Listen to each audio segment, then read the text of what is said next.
Hello everyone, and welcome back to another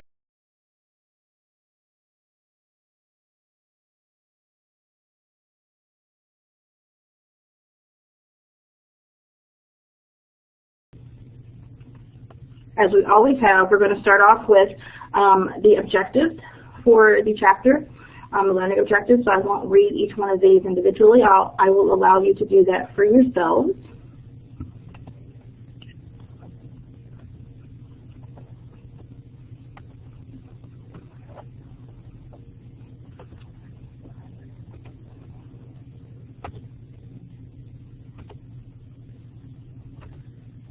All right, so before we actually start to talk about any of these diseases, let's talk about just a little bit of anatomy and physiology as it pertains to the nervous system. Your nervous system is composed of, anatomically, two aspects, your peripheral nervous system and your central nervous system. The peripheral nervous system are all of the nerves that are coming from away from the spinal cord and the brain, and the central nervous system consists of the brain and the spinal cord. The coverings on the brain and the spinal cord are your meninges, and their job is to actually provide protection. If you've had anatomy and physiology, you're probably very familiar with the discussion of the blood-brain barrier, where that is a barrier that's on the outside of your central nervous system that keeps certain things from crossing that barrier to get into the brain.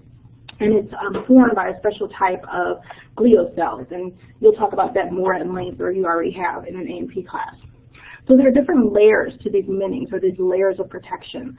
The outermost layer we call the dura mater. The arachnoid matter is the middle layer. The subarachnoid space is where we find that cerebrospinal fluid. So in a few moments here, we're going to talk about spinal taps and how they're useful, how we use them to diagnose things like bacterial meningitis. So where they would take that from is what we call the subarachnoid space. And then the innermost level, the layer that's going to have the closest association with the actual brain or spinal cord, is called the pia mater. So when we talk about diseases of the nervous system, some terms that we're going to use quite frequently are going to be the ones that are found on this slide here. Meningitis, which is an inflammation of those meninges that we talked about, whether it's the dura mater, the pia mater, or the arachnoid space, any of those tissues becoming inflamed, we consider that meningitis. Encephalitis is an actual inflammation of the brain tissue itself. So we've gone past just the meninges themselves, that layer of protection, and we now have an inflammation of the brain. And that inflammation is usually a hallmark for some sort of infection. Something's crossed that blood-brain barrier. And then we have meningeal encephalitis. And that's where we have an inflammation of both. So as we go through this chapter, there'll be different diseases that we're going to talk about. Some of them will just be inflammation of the brain tissue. Some of it will be just inflammation of the meninges. And then some of these diseases that we discuss will be meningeal encephalitis, or an inflammation of both. So the first one that we're going to talk about, and as we did with chapter 21, we'll start with bacterial diseases, and then we'll kind of expand out to different microbes. So the first class of diseases that we're going to go over are going to be bacterial diseases, and the first disease in focus is bacterial meningitis. Really interesting aspect of bacterial meningitis is that a lot of the initial symptoms are not all that different from a flu. So fever, headache, stiff neck, all of those things we associate with just having a garden variety flu. And it's really difficult unless we're able to provide a diagnosis through gram staining of the cerebrospinal fluid that this in fact is bacterial meningitis. So that's why, and it also progresses very rapidly. And it's one of the reasons why bacterial meningitis can be very fatal, and that by the time people get to see a healthcare professional, sometimes it's too late. Many people who survive an attack usually have some sort of degree of neurological damage, whether it's in the form of manifesting itself the way that a stroke would, or if it's in the form of just those portions of the brain that were mostly affected, those areas where they're mostly affected, just never recover quite the way they did. There are different types of pathogens that can cause meningitis. Viruses, bacteria, fungi, protozoa. Right now we're talking about bacterial meningitis. And the way that we are able to diagnose this, as I said before, is through gram staining of the cerebrospinal fluid. And the only way we can get to your cerebrospinal fluid is through a spinal tap. So our first disease that we'll talk about specifically is Haemophilus influenza meningitis. This is an aerobic gram-negative bacteria. This occurs mostly in small children between the ages of 6 months to 4 years. The gram-negative aerobic bacteria is actually part of your normal throat microbiota. So most people are actually carrying this around because it is part of your normal flora. The capsule that surrounds it, that makes phagocytosis very difficult, is an antigen type B, so that we can recognize this type of Haemophilus influenzae from something that's a little bit different that doesn't cause meningitis. So we use that antigen determination, and really what that capsule is made of is a carbohydrate. And we say it's important to its pathogenicity because, as we said before, it makes it difficult for phagocytosis to take place. We gave it this name, Haemophilus influenza, because during World War I, it was so problematic that we thought it was Haemophilus, or an organism that had a factor for growing in blood, but that was kind of a misnomer. We can prevent Haemophilus influenza, and it's part of that vaccination schedule, and I do believe this is one of the vaccinations that are given to newborns before they even leave the hospital. The next one we have is Neisseria Meningitis, or Meningococcal meningitis, caused by the gram-negative aerobic cocci with a capsule called Neisseria Meningitis. I haven't done this yet, but we did it on the last one. Remember that for any of these diseases that we discuss, you need to know the name of the disease, you need to know the etiological agent, or what bacteria, virus, protozoan, amoeba, whatever it is, protist, that causes it. You need to know how it gram stains. And basically any information that I present to you in these slides for in our discussions and our lectures, you need to make sure that you know that information. So like Haemophilus influenza, this bacteria also has a polysaccharide capsule that allows it to be virulent. Like Haemophilus influenza, or Hep B, the one that we just talked about previously, it's frequently present in your nose and throat cultures, and people that are carriers of this, about 40% of the population is just a normal carrier or reservoir of it, they're not going to actually get sick. The transmission of meningococcal meningitis is through droplets of aerosols that come into contact with your secretions, so through a sneeze or a cough, that other people can get it. A lot of times that it will present itself as a throat rash, and I'm sorry, I said 40% of the population are usually healthy carriers. 40% of the population are reservoirs, but then 10% of those, that 40%, they're going to be what we consider healthy nasopharyngeal carriers. So it doesn't really bother them. It's not that problematic for them because they're a healthy carrier. Usually what meningococcal meningitis begins to manifest itself as a throat rash. And then that throat rash can lead to bacteria being in the blood, which can eventually lead to meningitis. We usually see this in children under the age of 2. Significant numbers in children that have residual damage, such as deafness, can take place. This can occur very rapidly. This can progress very rapidly. In fact, death can occur in a few hours of the onset of fever. However, with antibiotic therapy and treatment, it's helped to reduce the mortality rate so it's not as fatal as it was before. However, without the antibiotics, the mortality rates skyrocket to 80%. So it's very important to get treatment for this as soon as possible. Now, there are different stereotypes of meningococcal meningitis, or that's caused by Neisseria meningitis. We have the stereotypes B, C, Y, and W135. The most common stereotypes that we find in the United States are B and C. In Africa, we see the stereotype A, which we don't really find in the United States as much.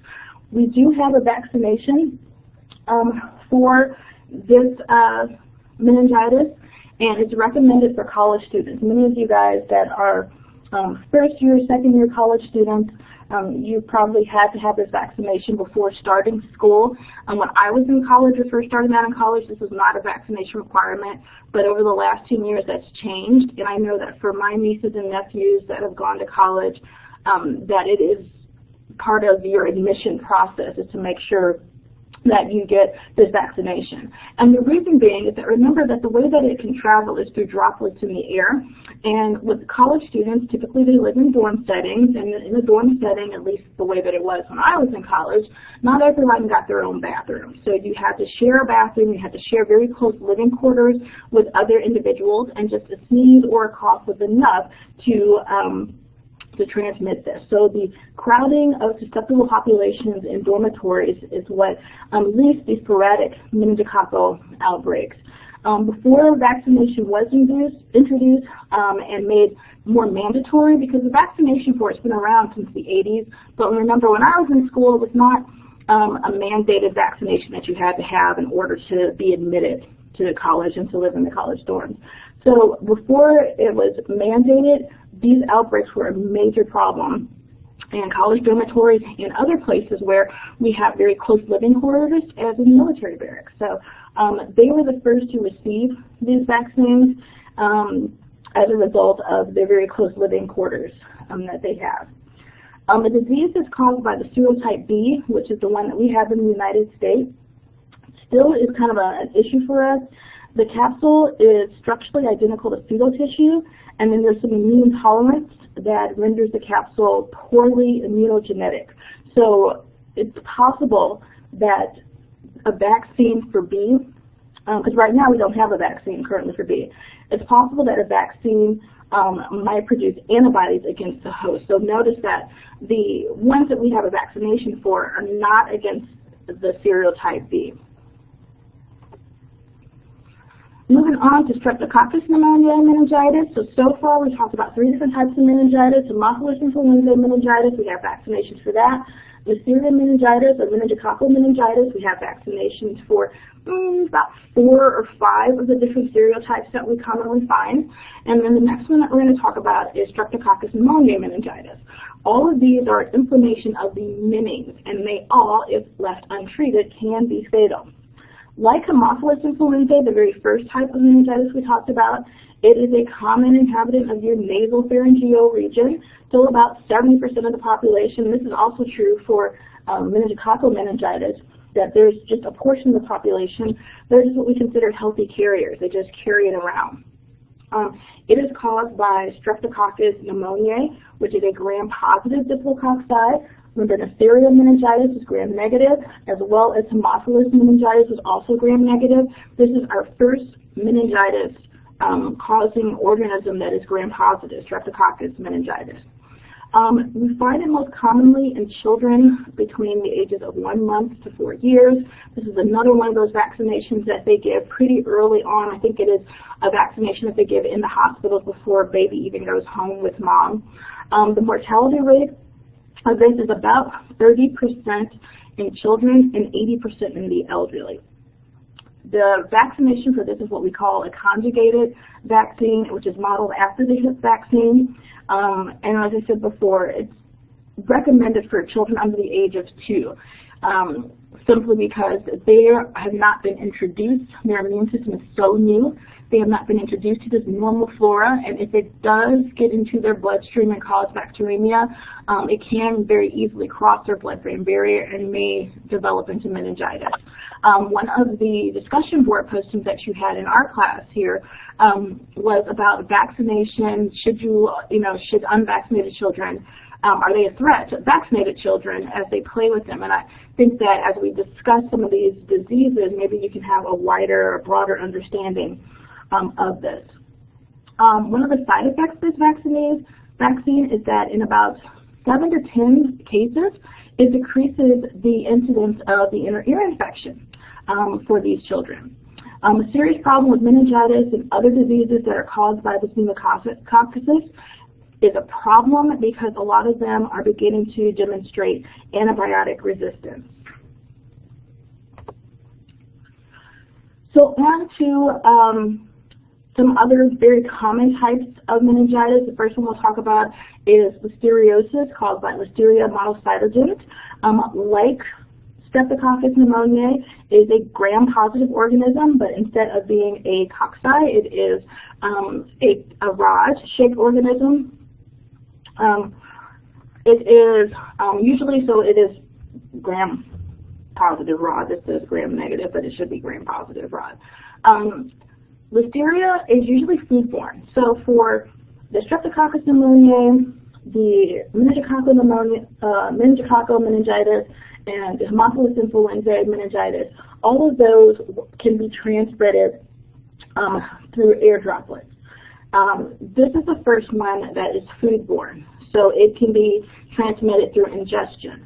And when it is transmitted via ingestion, it can, if you are pregnant, be transmitted to your fetus. They have the ability to phagocytize in, they have the ability to reproduce in phagocytes. So phagocytosis is an efficient way to deal with this particular bacteria. We've known that this causes stillbirths in cattle, and it causes in other animals. And we find that it can be excreted in animal feces and is widely distributed in the soil and the water. So the disease of listeriosis is really not anything all that new. The disease can appear in two different forms. One is in infected adults, and the other one is in the infected fetus in the newborn. In adult humans, we usually get very mild symptoms to it, so they're almost like very cold-like symptoms, or sometimes people can be symptomless, but the bacteria can still invade the central nervous system and possibly cause meningitis, especially for people whose immune system is compromised. What's most likely, and as I said before, someone who has cancer, diabetes, AIDS, or is taking immunosuppressive drugs, that's very easy for that to happen. We can see that. For pregnant women, it's much more dangerous because, as we said before, the bacteria can cross the placenta and infect the fetus, so it can be transmitted to the fetus. In the pregnant woman, she doesn't get anything more than flu-like symptoms, as the regular adult would have it. However, the fetus can become infected, and it can result in a stillborn infant or a spontaneous abortion. Some cases, the disease doesn't manifest itself until after birth, and it usually results in meningitis.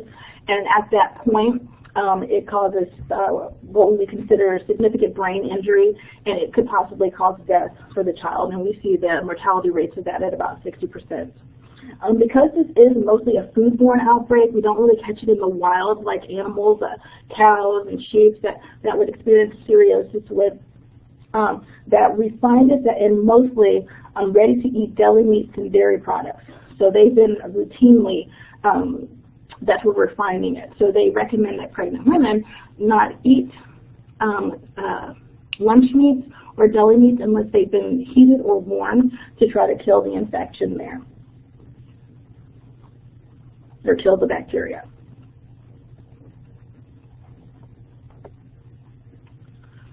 So a little bit of the disease in focus.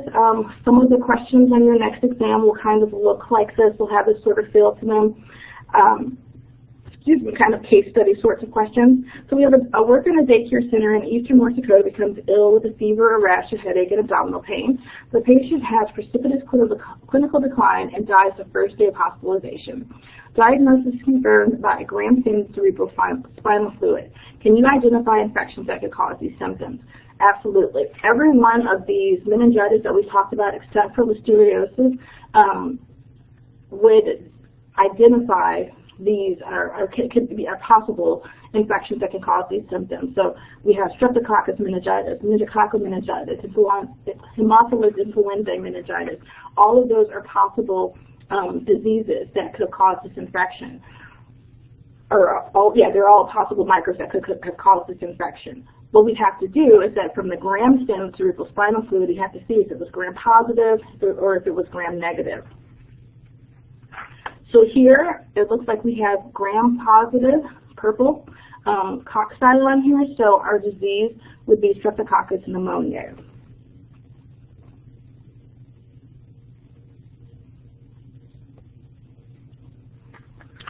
So on to our next one. This one is caused by tetanus, caused by Clostridium tetani. It's an obligate anaerobic endospore-forming gram-positive rod, so much the same way that Listeria is a gram-positive rod, we have our tetanus, or caused by the Clostridium tetani, is also a gram-positive rod. We find it commonly in contaminated soil. It has the ability to grow in deep wounds, and it releases a very potent neurotoxin called tetanospasm. And it's released upon the death of the cell and the lysis of the bacteria. So what that toxin does, it's not really the bacteria that's the issue, if you will, it's the toxin that's produced by the bacteria. So it enters the bloodstream, the central nervous system via the peripheral nerves or by the blood. And as I said before, the bacteria themselves don't really spread from the infection site because they are obligate anaerobes, and if they leave too far out of that and come into contact with oxygen, they don't have the strategies to deal with it. So it's not the bacteria that's leaving, it's the toxins that are spreading. So those toxins will then spread to different parts of the body. The way that it manifests itself is that the toxin blocks the relaxation pathway of your muscles, so that instead of being able to, when your muscles contract, they work antagonistically with one another. So when one group, like when your biceps contracts, your triceps are going to relax. So it prevents that relaxation cycle of the muscles themselves. So what can happen is that the muscles of the jaw become affected very early in the disease, hence the name lockjaw. So you're prevented from the mouth from opening as it needs to. In extreme cases, you can have spasms of the back muscles and the head that will allow you to bow from heel to head, and that condition there eventually manifests itself in your inability to swallow, and then death usually results as an issue of a respiratory spasm because you're not able to control those intercostal muscles that are required, both external and internal, for breathing, for inhalation in and exhalation out and all of that good stuff. So we do have vaccinations for tetanus, and they've been available since like the 30s or 40s. We call them the DTaP, which stands for, there are actually two other diseases that this vaccination will incur resistance to. The first one is diphtheria or whooping cough, and then the other one on the end is acellular pertussis. We have diphtheria, and then we have acellular pertussis, which is a whooping cough, and then we have the tetanus that's in the middle. And then you can also get a booster shot. I think it's recommended every 10 years to maintain good immunity to get another booster shot for the tetanus vaccination. Even so, there can be incidences of tetanus. And when that happens, we can have treatment with the tetanus immune globulin antibody for that.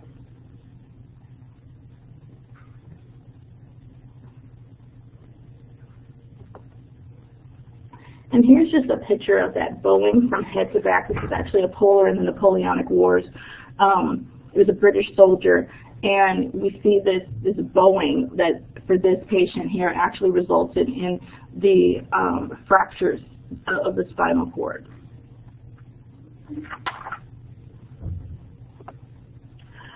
So on to our next disease, we have botulism.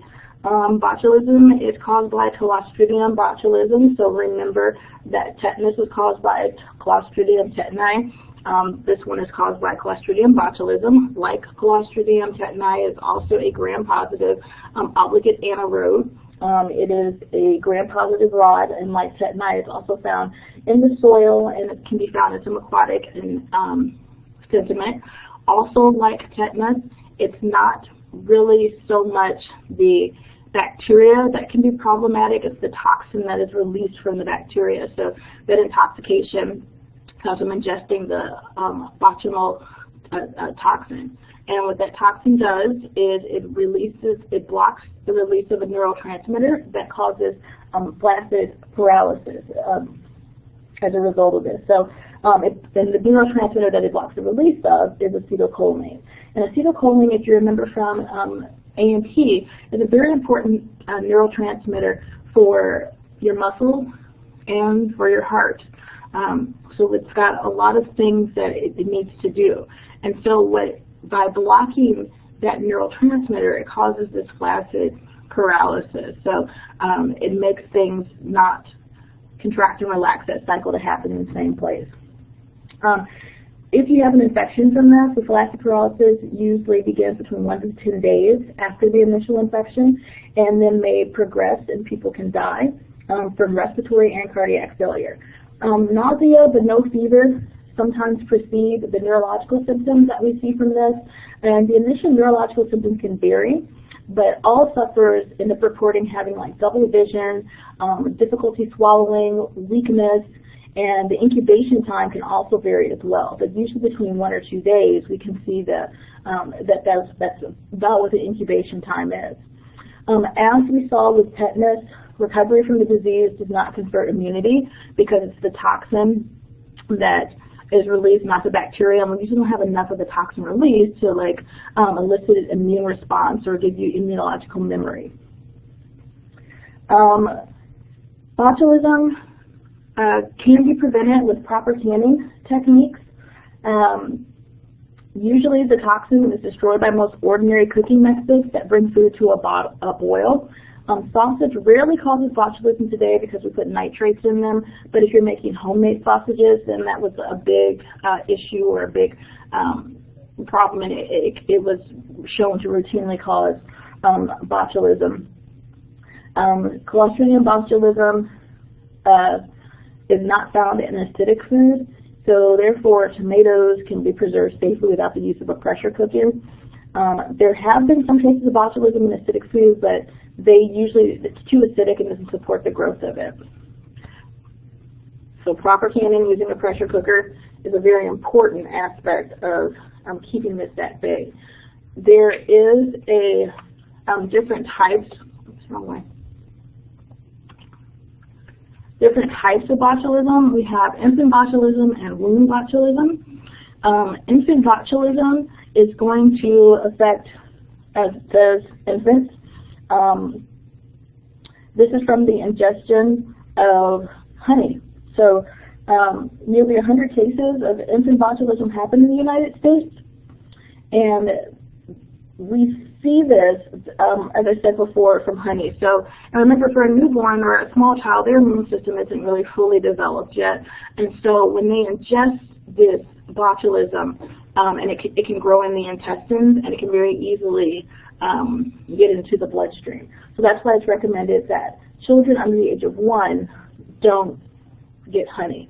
After that, older children and adults that have normal intestinal bacteria, unlike your little 1-year-olds don't, they don't really have those same types of effects or things that would happen with them.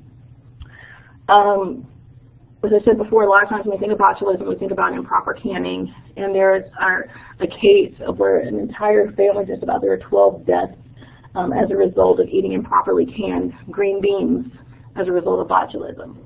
Wound botulism is where the bacterium or the pathogen can grow in wounds and causes tetanus or gas gangrene, so we call that wound botulism, and that's usually because it kind of enters the area through a puncture wound. On to leprosy caused by Mycobacterium leprae. We also call this Hansen's disease. This bacteria typically grows in the peripheral nervous system. Let's see here. It's an axis-fast rod. As I said before, it grows in the peripheral nervous system.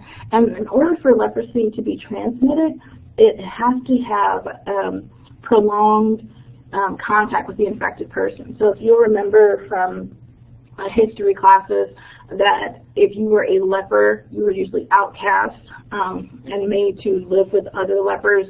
And that was just so that other people in the population did not get it. We do see that leprosy does still happen out there in the wild.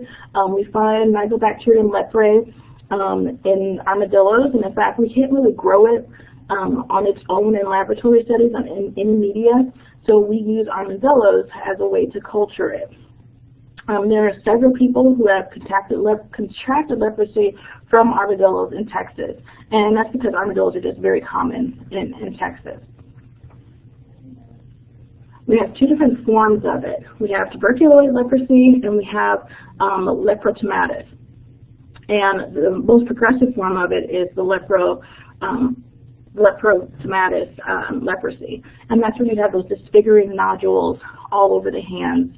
The skin cells are infected all over the body. You have these nodules. Patients with this type of leprosy have the least effective cellular mediated immune response, so their T cells don't really deal with this as effectively. And usually these people get to this more progressive form of it from the tuberculoid stage. The mucous membranes of the nose tend to become infected, and the appearance of this kind of a lion's face is associated with this type of leprosy, as well as the deformation of the hand into like a claw sort of thing. Tuberculoid, the neural form of it, is the least progressive of it, and that's where certain portions of the skin have actually lost any sensation or feeling. And sometimes recovery from the tuberculoid form of leprosy is really just kind of spontaneous. So here we have the neural form of it, the least aggressive, and then we have the more progressive type of it.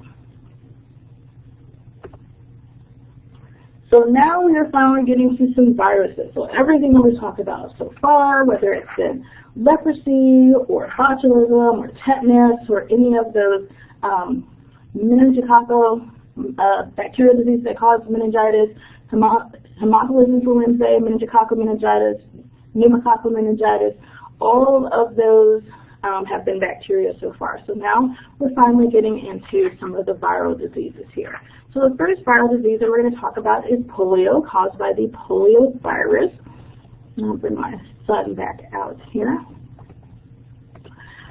Like we saw with listeriosis, it is transmitted via ingestion. It's not that you have to cough or sneeze on someone and you can contract polio. Where its normal reservoir is, where we likely find it, is in water. So we see it a lot in water. The polio actually made its first appearance in the United States in the 1800s. And it was in the summer of the 1800s.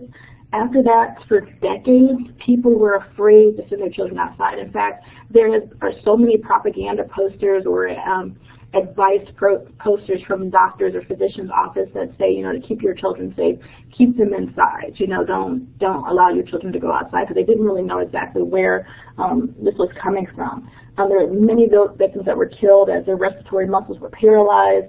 Lots of infants in use were left crippled because of the paralysis of their lower limbs. They later developed the iron lung to help those patients that had contracted polio and were unable to breathe on their own as a result from that. And what they found was that why there was a correlation between kids being out during the summer is that kids outdoors in the summer, they typically go swimming. And what they found was that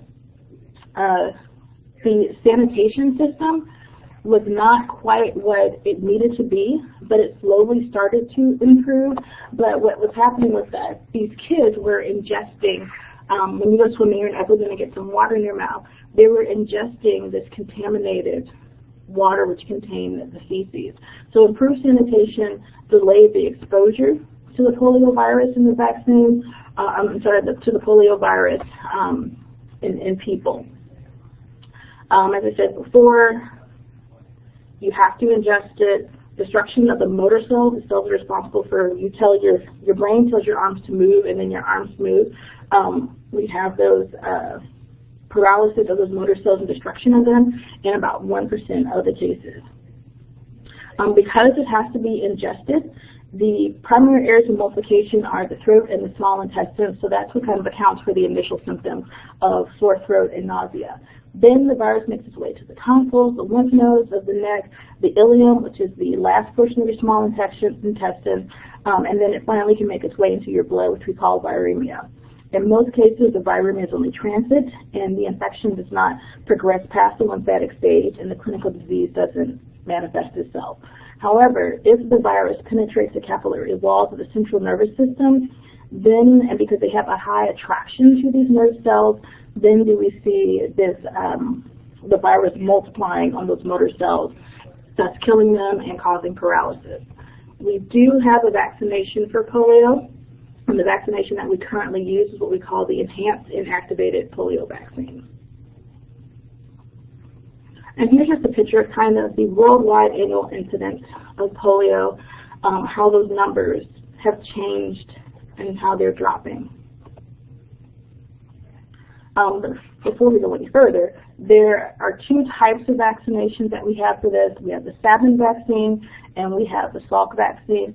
The Sabin vaccine the Sabin vaccine is named after its developer, and it's called the oral polio vaccine. The Salk vaccine is the intravenous polio vaccine.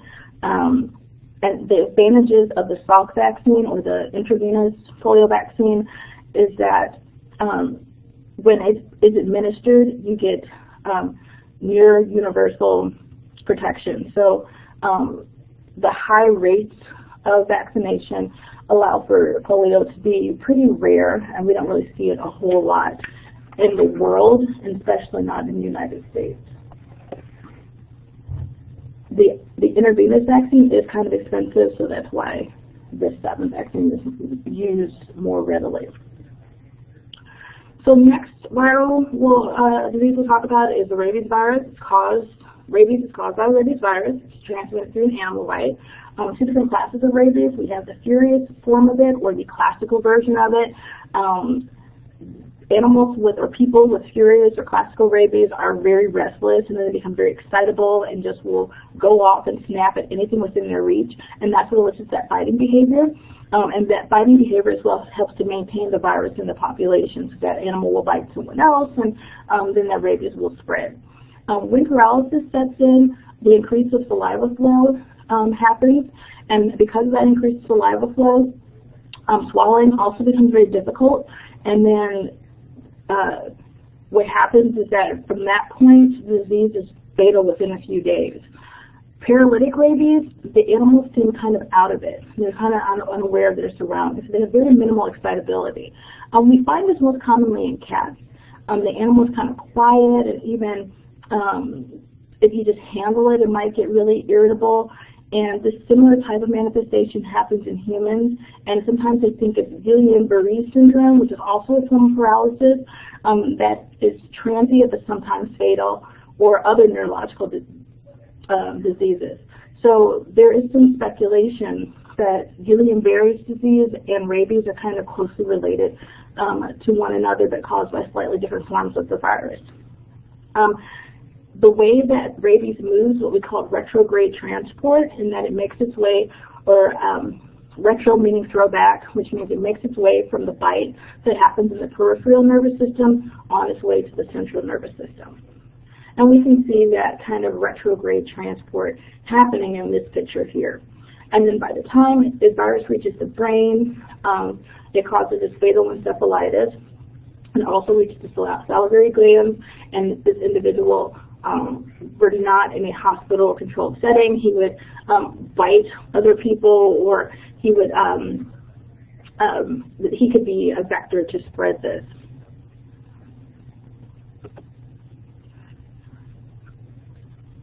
So the virus multiplies in skeletal muscles and in the brain, causing encephalitis, and once we get to that point, and it only takes a couple of days for that to take place, it's definitely fatal. So initial symptoms are muscle spasms in the mouth and the pharynx, and this intense hydrophobia that we see. The way that we diagnose rabies is in the laboratory, that we look for the viral antigen for it, and we can also, the CDC has recommended a rapid immunohistochemical test that uses just a normal light microscope to see it, but it works just as well as the direct fluorescent antibody test that we've been using for it. Prevention of rabies, how do we prevent it?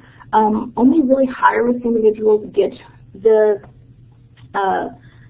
vaccination. So people that work in laboratories that work with rabies, animal control professionals and veterinarians do get the vaccination. We have a vaccination for it, but not everyone in the population needs it. We only consider those that are high risk that should probably get it. So we call that the pre-exposure prophylactic. That pre-exposure prophylactic is that vaccination, so it's injection of the diploid cells vaccine. So that first one is the vaccine. Post-exposure treatment is the rabies, the vaccine plus the rabies immunoglobulin that we made in like a horse serum or a rabbit serum or a coyote or a fox or a bobcat or something like that. So we've made it the serum in another animal, and then we grow that. We give you those antibodies. So the prevention, the post-exposure treatment, is what we consider passive immunity, artificial passive immunity, because you didn't actively make your own antibodies, you got someone else's. And we need to do that for rabies because the disease progresses so very quickly, so that we don't have time for your body to make your own antibodies against it if you've already been exposed.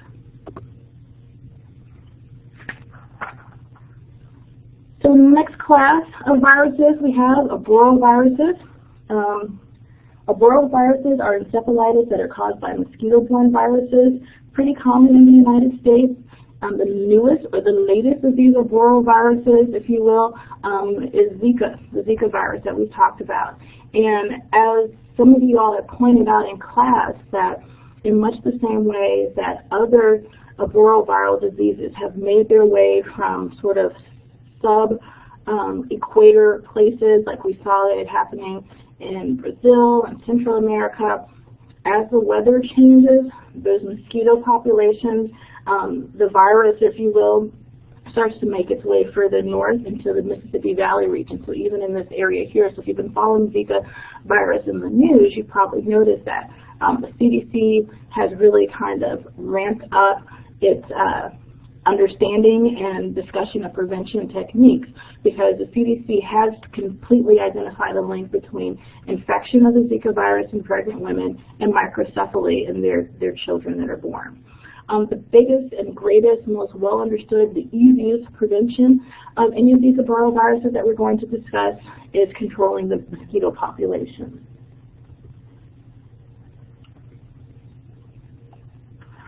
So on to Cryptococcus neoformans meningitis. So we're now out of, for all of those arboroviruses on there are several of them that are discussed in your book: Western equine encephalitis, St. Louis encephalitis, California encephalitis, and so forth, West Nile encephalitis. There is a chart in your book that I want you to pay attention to, if I can find it.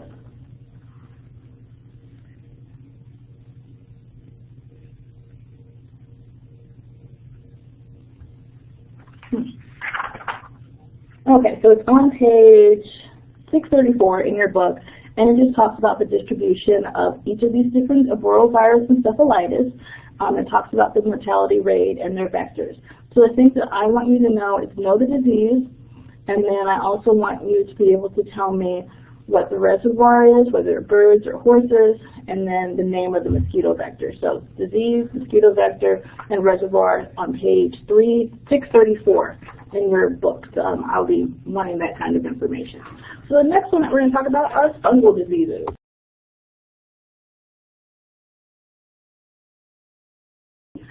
All right, so that's where we're going to pause for today, and then we will pick up the rest of this, where we'll talk about fungi, and we'll talk about protozoan diseases of the nervous system, and then finally we're going to discuss prions. They also affect your central nervous system. So we'll finish up the last little bit of this in our next session.